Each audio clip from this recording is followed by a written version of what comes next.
ആവർത്തനപുസ്തകം അദ്ധ്യായം 23. ഷണ്ഡനോ ഛിന്നലിംഗനോ യഹോവയുടെ സഭയിൽ പ്രവേശിക്കരുത്. ജാരസന്തതി യഹോവയുടെ സഭയിൽ പ്രവേശിക്കരുത്. അവന്റെ 10-ാം തലമുറപോലും യഹോവയുടെ സഭയിൽ പ്രവേശിക്കരുത്.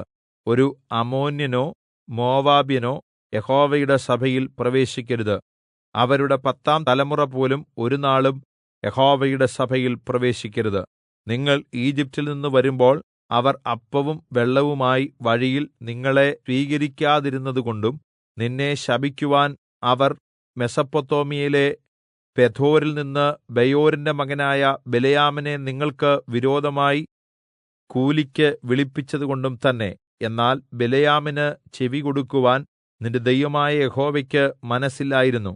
നിന്റെ ദൈവമായ യഹോവ നിന്നെ സ്നേഹിച്ചതുകൊണ്ട് ശാപം നിനക്ക് അനുഗ്രഹമാക്കി തീർത്തു.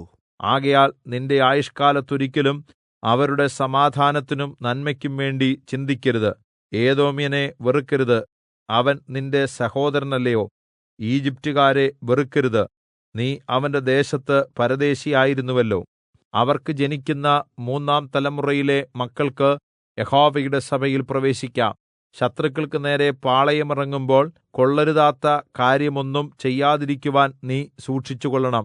രാത്രിയിൽ സംഭവിച്ച ഏതെങ്കിലും കാര്യത്താൽ അശുദ്ധനായിത്തീർന്ന ഒരുവൻ നിങ്ങളിൽ ഉണ്ടായിരുന്നാൽ അവൻ പാളയത്തിന് പുറത്തു പോകണം, പാളയത്തിനകത്തു വരരുത്. സന്ധ്യയാകുമ്പോൾ അവൻ വെള്ളത്തിൽ കുളിക്കണം. സൂര്യൻ അസ്തമിച്ച ശേഷം അവന് പാളയത്തിനകത്ത് വരാം. വിസർജ്ജനത്തിന് പോകുവാൻ നിനക്ക് പാളയത്തിന് പുറത്ത് ഒരു സ്ഥലമുണ്ടായിരിക്കണം. നിന്റെ ആയുധങ്ങളുടെ കൂട്ടത്തിൽ ഒരു പാരയും ഉണ്ടായിരിക്കണം. വിസർജ്ജനത്തിന് ഇരിക്കുമ്പോൾ അതുകൊണ്ട് ഒരു കുഴി കുഴിച്ച് നിന്റെ വിസർജ്യം മൂടിക്കളയണം. നിന്റെ ദൈവമായ യഹോവ നിന്നെ രക്ഷിക്കുവാനും ശത്രുക്കളെ നിനക്ക് ഏല്പിച്ചുതരുവാനും നിന്റെ പാളയത്തിന്റെ മദ്ധ്യത്തിൽ നടക്കുന്നു. നിങ്ങളുടെ ഇടയിൽ മാലിന്യം കണ്ടിട്ട് അവൻ നിന്നെ വിട്ടകലാതിരിപ്പാൻ നിന്റെ പാളയം ശുദ്ധിയുള്ളതായിരിക്കണം. യജമാനനെ വിട്ട് നിന്റെ അടുക്കൽ ശരണം പ്രാപിക്കുവാൻ വന്ന ദാസനെ യജമാനന്റെ കയ്യിൽ ഏല്പിക്കരുത്. അവൻ നിങ്ങളുടെ ഇടയിൽ ഏതെങ്കിലും പട്ടണത്തിൽ തനിക്ക് ബോധിച്ചിടത്ത് നിന്നോടുകൂടെ പാർക്കട്ടെ. അവനെ ബുദ്ധിമുട്ടിക്കരുത്. യിസ്രായേൽ പുത്രിമാരുടെ ഇടയിൽ ഒരു വേശ്യ ഉണ്ടാകരുത്. യിസ്രായേൽ പുത്രിമാരുടെ ഇടയിൽ ഒരു പുരുഷ മൈഥുനക്കാരനും ഉണ്ടാകരുത്. ആണോ പെണ്ണോ ആയ വേശ്യയുടെ കൂലിയും നായുടെ വിലയും നിന്റെ ദൈവമായ യഹോവയുടെ ആലയത്തിലേക്ക് യാതൊരു നേർച്ചയായും കൊണ്ടുവരരുത്. ഇവ രണ്ടും നിന്റെ ദൈവമായ യഹോവയ്ക്ക് അറപ്പാകുന്നു. പണത്തിനോ ആഹാരത്തിനോ വായ്പ കൊടുക്കുന്ന ഏതെങ്കിലും വസ്തുവിനോ സഹോദരനോട് പലിശ വാങ്ങരുത്.